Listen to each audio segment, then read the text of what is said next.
interpret the laws. Only the courts, nobody else. So that's...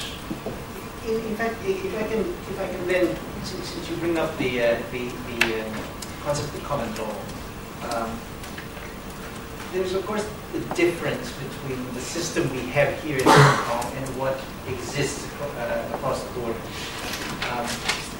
Is there a problem in the long term, in the sense that if we assume that we're moving towards some kind of reunification or some kind of accommodation, if you will, an increasing closeness between Hong Kong and the mainland, that we have this very significant divide in the way the two systems approach the rule of law? That's the key question, actually. When I was a member of the drafting committee of the Basic Law, that's always the problem. Because one country, two systems, also not just economic systems, also two different legal systems. And to my mind, it cannot be resolved in the Basic Law. It could only work if Beijing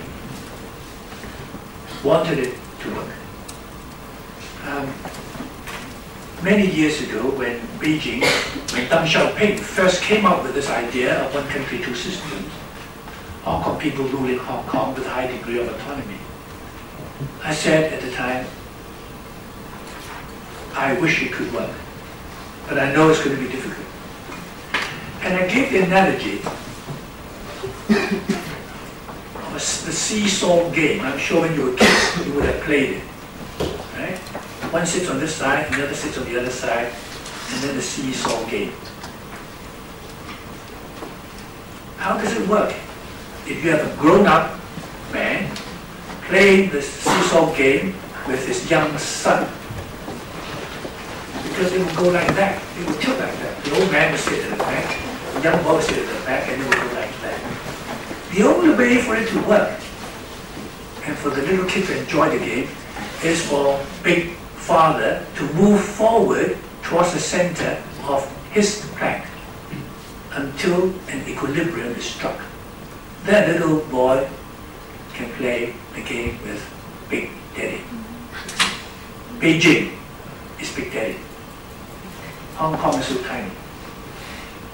If Beijing really wants it to work, the Beijing leaders must not only allow Hong Kong people to exercise, to want to exercise this high degree of autonomy, but to encourage Hong Kong people to do it. Do it. Don't be afraid. We'll help you. And then tell mainland officials in Hong Kong, don't intervene. Stay away. And tell the provincial, say, Guangdong officials, stay away from Hong Kong. Let them run their place. I remember when the British were still here, shortly after the announcement of the Joint Declaration, which was made public on the 26th of September 1984, shortly after that there was some problem between the government and our taxi drivers, because the government wanted to increase the number of charges, the registration fees and so on. So the taxi drivers protested, and the government just ignored them. So the taxi drivers then went to the new China news agency. It's called Xinhua News Agency at the time, which was a de facto Chinese consulate in Hong Kong. So they went to try to get help from Beijing. You know,